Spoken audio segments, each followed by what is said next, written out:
G'day and welcome to my sewing room. What did I get up to this week and what adventures did I have? Find out in today's episode. My name is Sean and this is my weekly update where I share my quilting adventures, comes to what I've been working on, what I completed and all the other fun and exciting news. Let's go ahead and get started now with our works in progress. I got quite a bit done. I'm really excited with all the progress I've done, and the first thing I want to show you is some progress on Misha's quilt, which is an all applique quilt that I was making for my first exchange student. Sat on the side burners for about 5 years, and now it's getting put together, which is really fun. So last week you saw these first two rows together, and now we have two more, and hopefully you'll be able to see it here. You've got Hurricanes, Halloween, and then you've got Luke's Diner from the Gilmore Girls, and next to it is a plantation we went to for like one of the first Thanksgivings, voting and Thanksgiving, and then we have apple picking, corn maze, down the bottom is Monticello, and then we have tacos here, and then beneath it is what we call the Murdochs. It was a kind of inside joke for Murdoch's Mysteries. And so we put those two together, but that's not all. We have even more to show you. We have row 5 put together, which you may have seen on yesterday's live. It's a bird, Christmas, and then the girls went to go see Hamilton, hamburgers, a little bit of snow, and hot dogs. Row 6 is now all together, and this was the one where it kind of was a little bit short. So what I ended up doing is actually trimming the whole thing to 8 inches, so it's a little bit shorter than the others, but not too bad. The Reeses, Virginia, North Carolina, New York, New Jersey, and Maryland. That's all the states she went to while she was here, and then the Jamestown settlement. We actually got to go there right before it shut down in 2020. And then finally we did one more row, so we're getting very close to the end on this. We just need to attach these and do 2 more rows and it's done. Doritos, Harry Potter, the COVID thingy, the defining event of 2020, toilet paper, Baby Yoda, Easter, and then we went up to the mountains. So that's what we have going on now. Next thing I want to show you is some progress on the Queen of Hearts. This was a pattern by Artie's Quilting Company. Last week, if you remember, I made a couple of boo-boos, but I've actually fixed both of those, which is really good. So we redid this top row, and so now you can actually see the heart properly. And then down the bottom, I undid this row because it was on upside down, and now it's on the right way, which is really fun. And then I've also done this part, which is part of a dress. We'll see more progress in that as we go along. We've also done a little bit of progress on Toasty, which is a pattern by Legit Kit. This thing is taking forever. It has like 1,400 pieces, but we're having fun and enjoying the journey. So I did this little section here. So there's 2 little sections. I'm enjoying these little pieces a lot more than I thought. And so if we spin it around, you'll see it right here. Bit of a boo-boo down the bottom. We won't talk about that too much. Just that, you know, sometimes you think you're smart and you cut out enough fabric and then you're about that much short. And then finally, for works in progresses, I've finished off clue 9 of the Flyaway Puzzle Mission Quilt by Cotton Cuts, and this is it here. I think this turned out really nice. Got a pinwheel in the middle and a couple of economy blocks on the side. And so now the next step for this one is to put the whole thing together. The big reveal for this will be in the early part of November, so definitely keep your calendars tuned for that because you'll want to see this whole thing come together. So now let's move on to our weekend review. If you're new to the channel, welcome. Thank you so much for joining in. I hope you are enjoying it. And this is a series of videos I take during the week. A lot of times I do some footage of me sewing and also of any adventures, but this week we had so many adventures footage, I just kept it to that, so I hope you enjoy.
So I hope you enjoyed the footage I just showed you. Part of it was from Strasbourg Grower in Pennsylvania. That was actually from a couple of weeks ago, but I didn't have enough time to squeeze it in last week around. And then also some footage from the state fair. It was a lot of fun. The girls really enjoyed it, especially petting all the animals. Last week I asked everybody if they named their sewing machines, and I loved hearing all the names for your sewing machines, and I loved hearing the reasons behind those names, because some of them were really, really fun and inspirational. Someone suggested I call my Benina Bernie.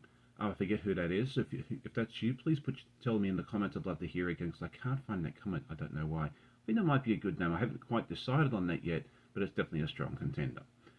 This week I thought it'd be fun to ask, do you starch? This is a question that we were talking about on my live yesterday, and I thought it'd be fun to ask everybody. I've never been a starcher. I've just went through life without it, and at this point I think I'm going to be okay without it. But I do use the Acorn Easy Press pen for doing my seams when we're doing the really complicated stuff. I find it's really useful and helps keep seams flat, and I'm not spending a whole lot of money on it because you don't use very much. Let me know if you do any starching, if you use the pressing pen like I do, or you just starch everything, or you do none of it all. Love to hear in the comments. So what are my goals for this week? Well, I'd love to make some more progress on some different projects, but I think primarily I'd like to finish off the last couple of rows of the Misha quilt, so we can actually see that quilt top all come together. This would be a big confidence boost to see that come together, and then make some more progress on the Queen of Hearts. We've done a little bit so far, but this whole thing tends to come together pretty quickly once you get past the first couple of steps.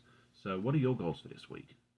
Next up is our news and events, and I had a couple of shorts come out this week. The first one was, did I get any ribbons at the fair? And that was really fun to be able to put out and let you know the results, because we found out last Sunday when we went out to the state fair, but it took me a couple of days to put that together so you guys could see what was going on. I also put out another short which was called Oops, I Did It Again, because I put together one of the puzzle mystery quilt clues and made a couple of boo-boos. Go check those out if you missed them. Yesterday morning I had a brand new guest, Kathy from Yoga and Quilt. She has a wonderful Instagram account and is planning to do a YouTube channel in the very near future. It was fun really hanging out with her. So if you missed that one, go check it out as well. This week I plan to have a couple of videos come out. The first one will be the Clue 9 time-lapse for the Puzzle Mystery Quilt. I also plan to put out a video of the judges' notes. You can get to find out what the judges liked and didn't like about my quilt behind me. That'll be a lot of fun. And then this Saturday morning, I'm excited to have my friend Chris from Sew to Distance join me again. She has a wonderful channel. If you haven't seen that, go over and check it out as well. It's a lot of fun, and I'm really looking forward to hanging out with my friend Chris again. And now I'm very excited to be able to share with you a completed object, and this is one that you haven't seen for a couple of weeks. It is the Frankenweenie wall hanging. It's part of the Halloweenies quilt pattern by Artie's Quilting Co. I'll show you this real quick. And we decided to make part of this into a wall hanging. I'm going to make this block again so you can see it in the quilt, but we thought it'd be a fun wall hanging to put up during the Halloween season. I went ahead and finished quilting it this week and put the binding on, so it is ready to hang up. It's actually been hanging up in our house for a couple of weeks. So I did straight line quilting here on the pumpkin. You've seen the face in that already. I did a little bit of straight line quilting on his hair up here. Oh, right there. Sorry, I'll get it right there in a minute. And then some straight line quilting and a little bit of squiggles here for the pumpkin.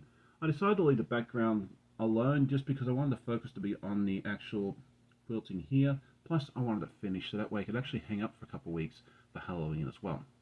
Well, that is it for today's episode. I hope you enjoyed it. If you did, please hit that like button. It helps immensely. Tell a friend, and I always love hearing comments from my viewers. I hope you'll have a great day. Happy sewing, and we'll see you all next time.